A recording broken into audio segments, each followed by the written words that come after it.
Howdy folks, I just got finished up putting the first coat of boiled linseed oil on this handle that I carved from a locust tree.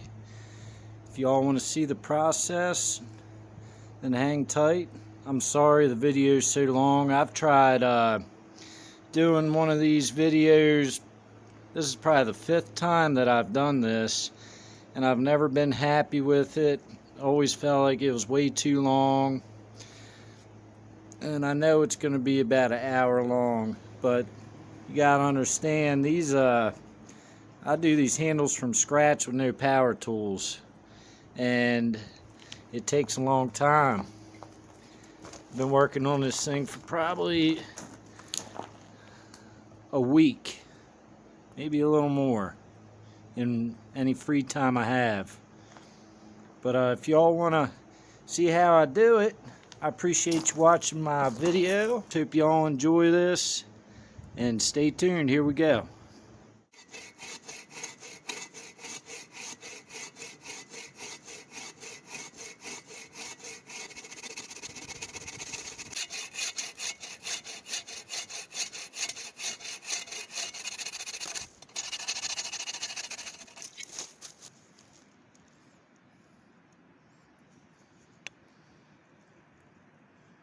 About 5 inches.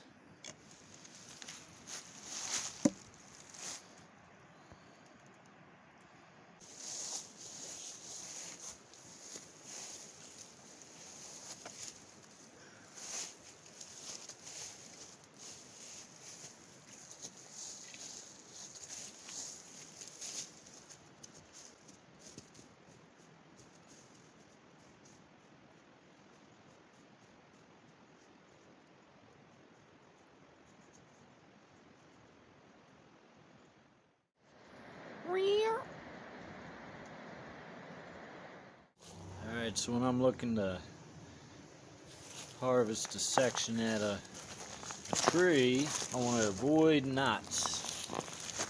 There's a pretty good section up through here where we don't have any.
So, trying to find a handle on a piece of tree, you gotta just look it over and find the best spot. You don't really want any heartwood if you can help it.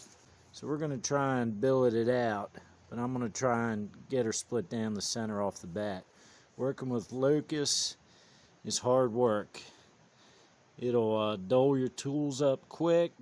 I don't know, the end result is pretty rewarding. I think one of the other reasons people don't use Locust a lot is the shock factor of impact. Like if you're swinging an axe all day, splitting wood, Locust is a little bit denser and harder than hickory or ash, so it just doesn't absorb the shock like it would with hickory or ash. So it can put a hurting on your arthritis and your hands and elbows, shoulders. Locust is a young man's handle wood, I believe, but it'll last a good long while you do it right. So let's see if we can't get this split down.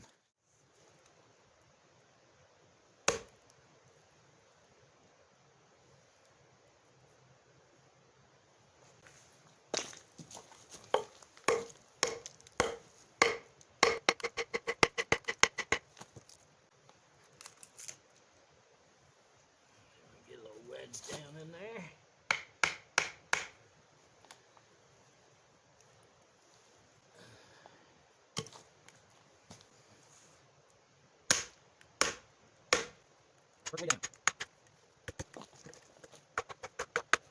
So just again. Just want to get the option to do the same thing as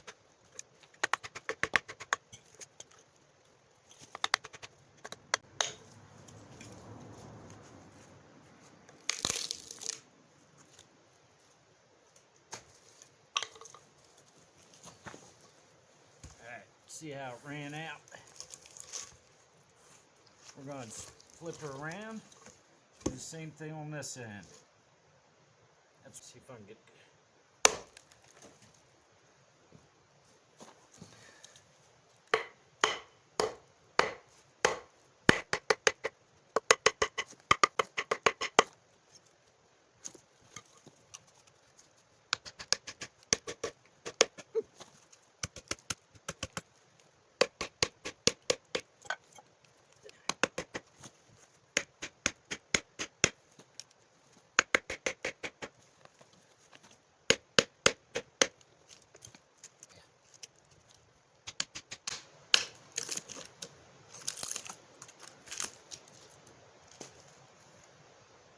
Trying to save a little length, but looks like this knot might screw me. Might need to cut this end off.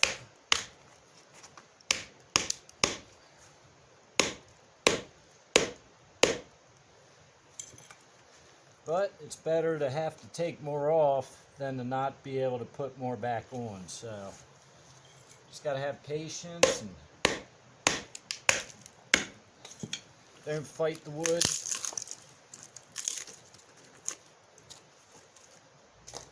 Flow with it. Got a big old knot right there, something right in there. So really, I guess I could cut this off right here and it'd be a lot easier to work with.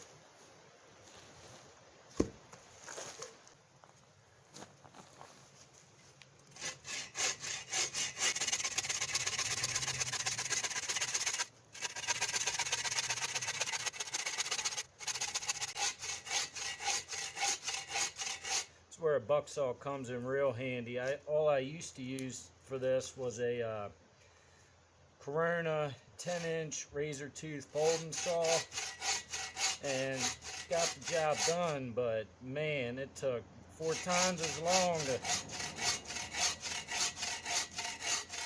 get through stuff, especially the bigger diameter. Sometimes it takes 15 minutes to cut through a log or something. This thing is just awesome tool, worth all the money I spent on it. Never go back. Firewood. Alright, so now we can get back where we were. Really want to probably get on the other side of this hole. So I need to split another section off right here, if at all possible.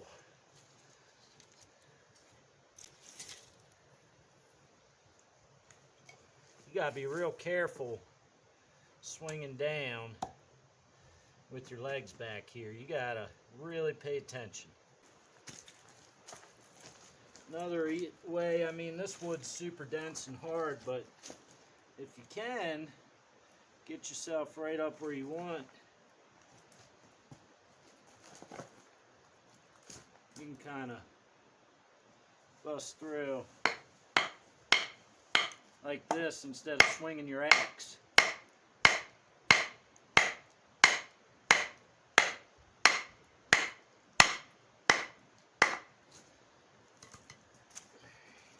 Get a wedge down in there.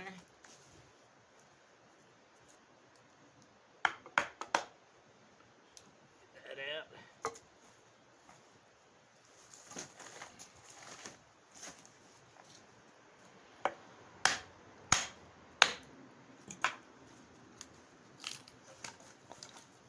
Another section.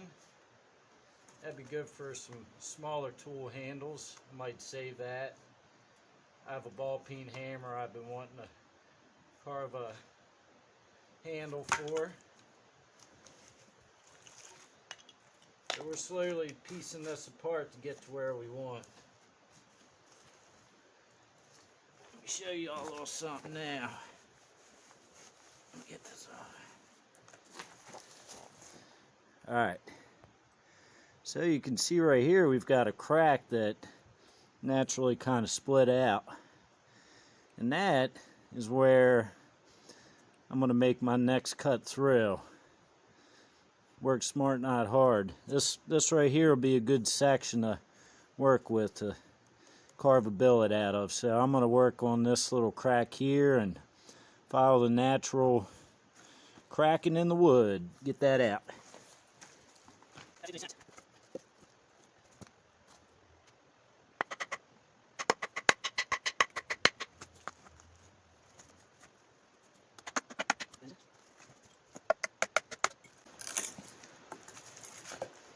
Might be able to use this piece here for something too. Try and get the most you can out of what you harvest out of the woods. Sometimes it's hard to find what you need, so if you end up finding a nice good section of something, hickory, locust, ash, try and get every little bit out of you can. You can usually make a few handles, if you're not too picky, out of a nice good old 5-6 foot length of wood. So right up here we got ourselves a little bit of some, it's ate out by some bugs or something. So that's no good. You don't want that in your handle. I'm probably going to end up slowly just picking this apart. If I do it right there, it looks like I'll still have a good enough section for the handle. Now if I didn't, I could always flip it. Still got a little bit of the heartwood in here we've got to get out. We want this section in here for a handle. So just slowly keep on picking apart till you get where you want it. It's right there.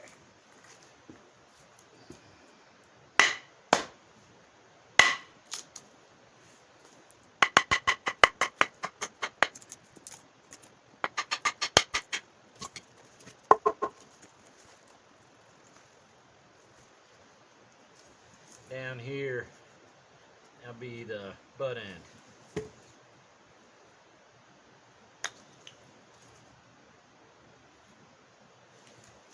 gotta kind of get some of this heartwood out right here. Let's see if we can't get it in there.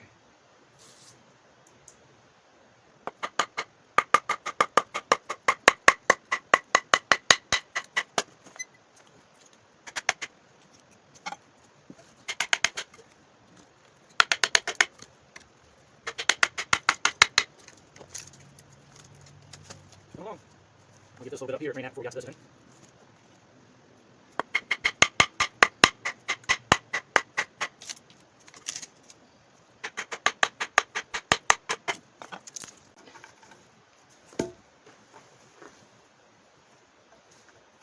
I'm going to start squaring it off into like a rough shape of a 2x4.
Just working on getting that inner bark off. You don't want any of that left on there. Once I do this, and kind of square this side up a little bit, even up and square up this side, then I'll start marking out the shape of my handle and how I'm going to carve it out.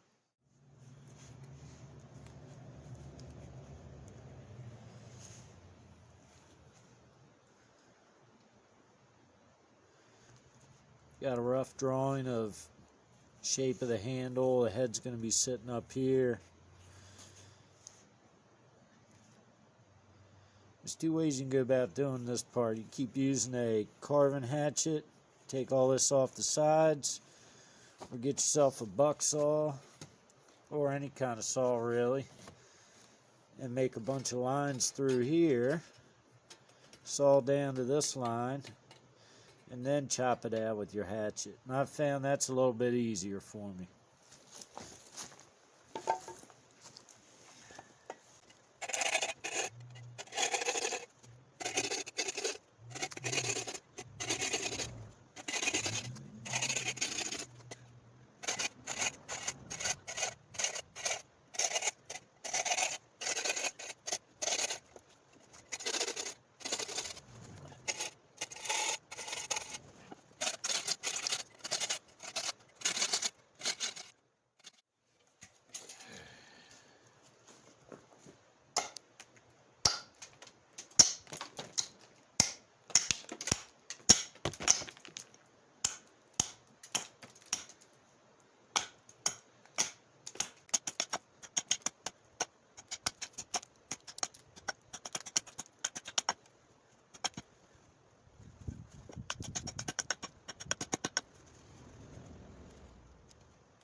It's a little more controlled doing it the way I just showed you. I don't know which way is faster. Whatever you feel most comfortable doing. You gotta just be careful, because with Locust it's real easy to take a big old cavity out, take big old strands out of the wood, and then you can't put it back and you're screwed. You gotta start over.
Like, this handle's a lot bigger than it's going to end up being, but it's better off to leave it too big and slowly just take off, shave down the wood as you go.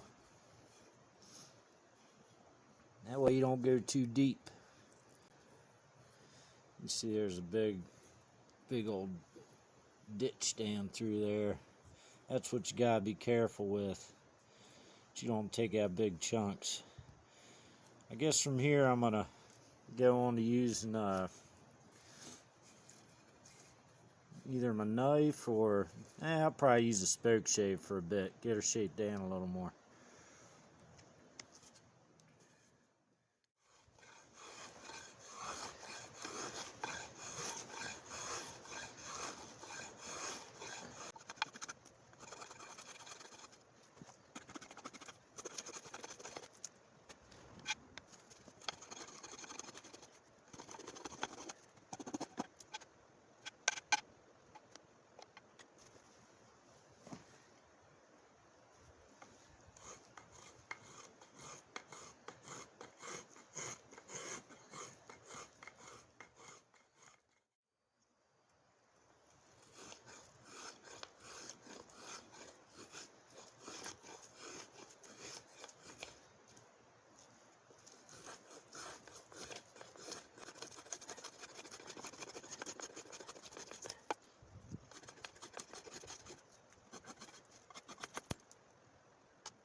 We'll do a little knife work on it and then get back to the spoke shave.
I don't plan on making this handle perfect. I envision it being just a strong, gnarly handle on a double bit saddle cruiser. Just want it to be solid and last a long time, have a little character. Get it as straight as I can, but leave it as gnarly as I can.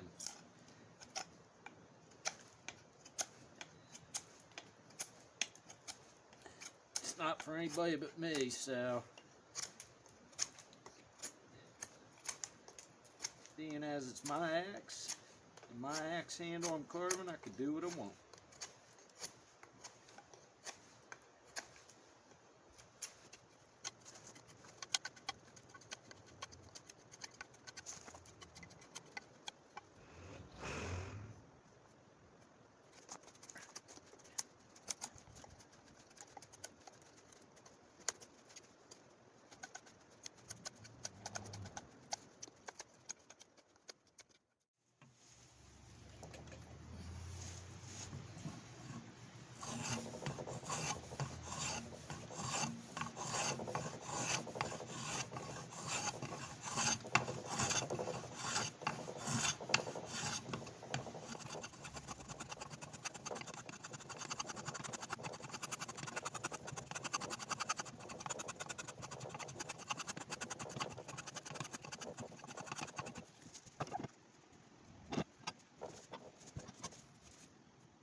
Damn hillbillies.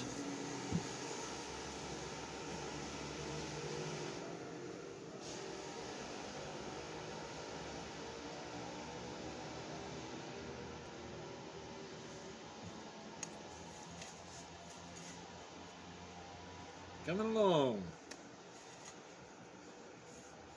A lot of little knots and blemishes, but Locust is so strong, just so powerful that all it'll do is give it a little extra character. And turn this into a little beast. Keep on at it. She's getting there. Got a ways to go. Stay tuned.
I'm gonna keep jumping her down. I'm gonna get her down probably another ½ inch or so.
I like to cut my kerf with a coping saw first to get it precisely how I want it, hopefully not screw it up. And then I move to a little wider blade saw like my Corona folding saw, and I'll widen out the kerf a little bit with that. I find that I don't tear the handle up too much using the coping saw. It's kind of like having a pilot hole to screw a screw in to a board, if that makes any sense.